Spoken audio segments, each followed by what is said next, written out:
Salam semesta, kembali lagi bersama Kastra yang Ngapak, hanya di podcast Lebak, tempat dimana kamu bisa belajar tentang sains, teknologi, serta tips dan trik menarik seputar teknologi dan sains itu sendiri tentunya.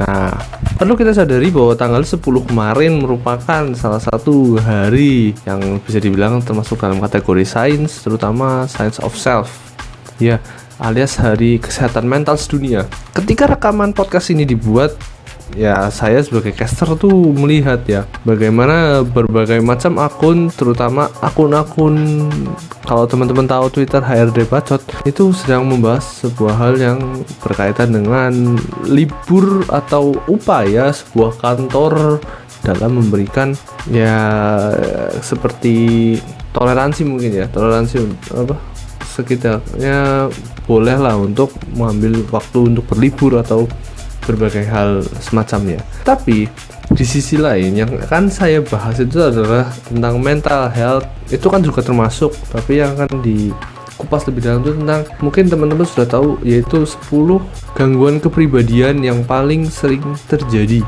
dan dimana ini ya bisa terjadi juga di dunia kerja, di dunia sekolah, di dunia manapun. Dalam arti memang lingkup itu mempengaruhi seseorang menjadi kepribadian tersebut. Tentu ada yang bertanya-tanya, sebenarnya kalau orang-orang seperti ini kategorinya apa.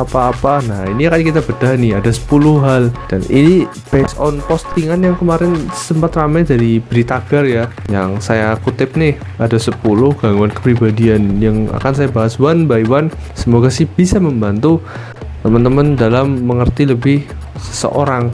Artinya jangan asal judge, ini kan gangguan mental gitu loh, dan ini kita menghargai lah ya. Oke, yang akan saya bahas pertama itu tentang yang sering banget keluar dari omongan orang-orang adalah ansos atau antisosial. Tapi sebenarnya tahu nggak sih antisosial itu apa? Ya, antisosial ya dari kata anti itu, ya anti itu kan ya tidak berhubungan sama sekali intinya dengan sosial. Dalam artian gini, antisosial itu merupakan orang yang sering mengabaikan peraturan dan kewajiban sosial, mudah tersinggung, agresif, bertindak impulsif, dan tidak memiliki rasa bersalah dalam melakukan suatu kesalahan yang dalam stigmanya itu salah, dan memang itu rata-rata salah. Jadi orang-orang yang seperti itu merupakan orang-orang ansos, bertindak impulsif. Jadi ya kayak refleks itu ya. Terus mudah tersinggung, pastilah orang-orang yang mudah tersinggung tuh cenderung ansos karena tidak bisa membedakan antara bercanda atau serius. Itu seperti itu. Yang kedua, yang hobi foto atau hobi ya mencerminkan diri itu atau narsistik. Kalau nggak salah ini kan bahasa Yunani ya, narsiskus ya. Ya ini udah lama juga, apalagi kan tren selfie sejak tahun 2014 itu cukup menarik ya. Sebenarnya ini perlu diketahui juga, narsistik itu merupakan seseorang dengan memiliki perasaan ekstrim mengenai kepentingan diri sendiri. Ya bisa dibilang tanda kutip egois lah. Tapi perbedaannya adalah tidak memiliki empati serta siap berbohong dan mengeksploitasi orang lain demi mencapai tujuan yang diinginkan. Jadi punya suatu goal di mana orang tersebut ya bisa dibilang ya harus mendapatkannya itu, dan mengeksploitasi orang itu dalam arti ya, mengeksploitasi itu kan berarti kan ya menggali lebih dalam tentang orang gitu loh. Orang lain dalam arti yang orang-orang dengan gangguan narsistik ini.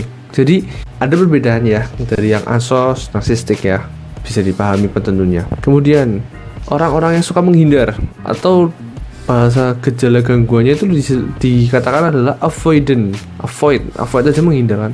Percaya bahwa dirinya tidak kompeten, tidak menarik, inferior itu selalu kalah lah, intinya selalu tidak pernah lebih baik, terus menerus takut dipermalukan, dikritik atau ditolak. Orang-orang seperti ini bisa dibilang anti kritik ya, atau orang-orang yang anti judge. Sebenarnya judge itu kan ada dua. Kalau dalam sentimen analisis pun ada dua, yaitu positif atau negatif. Ya nggak semua dong hal-hal selalu dikatakan negatif, padahal kan ada juga yang positif. Nah, tapi orang-orang ini cenderung menolak. Ya bukan cenderung lagi, pasti menolak dan pasti tidak ingin diganggu, alias mereka berpikir dengan intuisi mereka sendiri gitu. Jadi ya mereka tuh cenderungnya ya merasa dirinya tuh selalu di bawah terus, selalu merasa dirinya diinjak terus. Nah seperti itu. Kemudian dependent, kalau kata independen merdeka, tapi ini tidak merdeka berarti ya, karena dependent yaitu orang yang memiliki rasa kurang percaya diri, jelas butuh banyak bantuan dalam membuat keputusan sehari-hari. Ya artinya dia tuh masih labil. Terus menyerahkan keputusan hidup itu malah dari orang lain, gitu loh. Orang-orang seperti itu orang-orang yang cenderung butuh bimbingan, cenderung nggak bisa sendiri, cenderung nggak punya inisiatif. Jadi orang-orang dependen ini ya mau bagaimana lagi ya, harus memiliki, ya harus ditingkatkan juga kepercayaan dirinya. Tapi banyak juga yang seperti ini gitu loh. Ya itu yang susah juga kan dari orang-orang dependen. Bahkan mereka ini orang-orang seperti ini nih cenderung dan sering kali itu melemparkan dirinya kepada orang lain. Jadi hidup harus dari orang lain.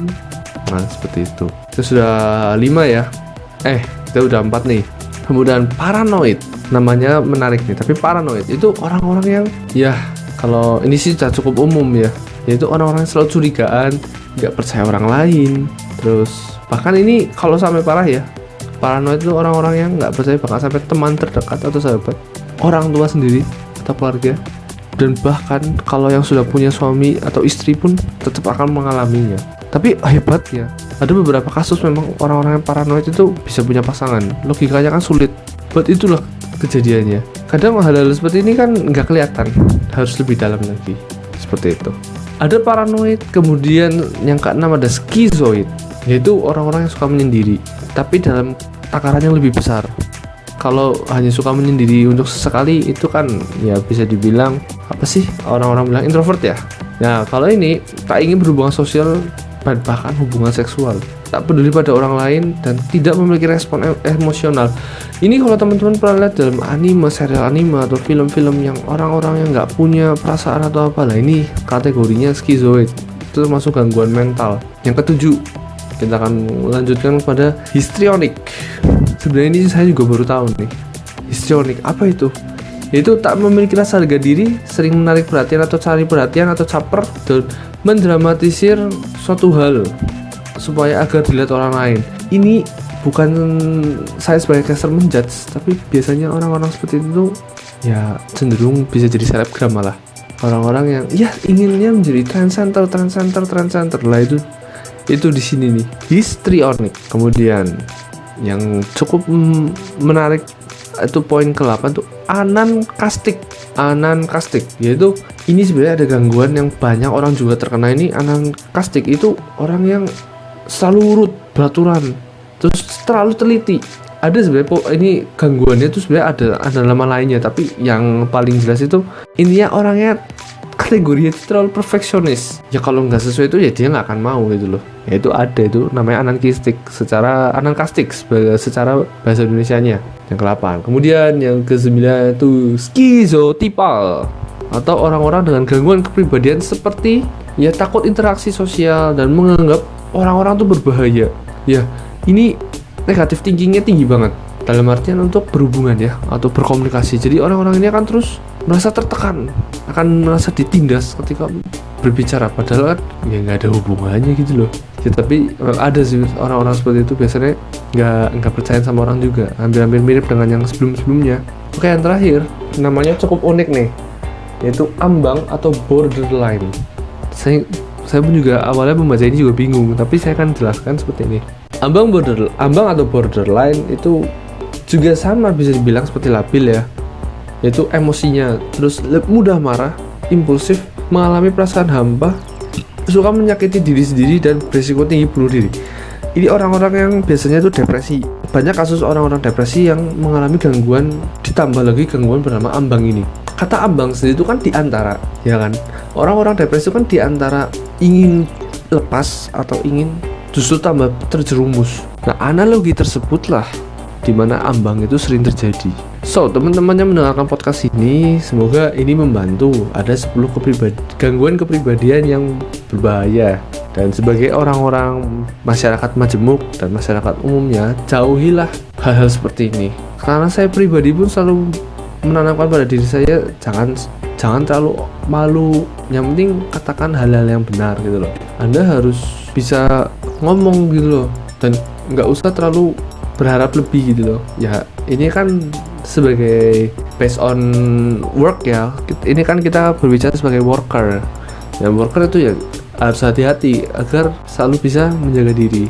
Terus selalu bisa menghindari 10 poin tadi yang akan saya rangkum. Yang pertama adalah antisosial, kemudian narsistik, kemudian dependent, avoidant atau menghindar, kemudian paranoid, skizoid, anankastik, skizotipal, dan yang terakhir adalah ambang.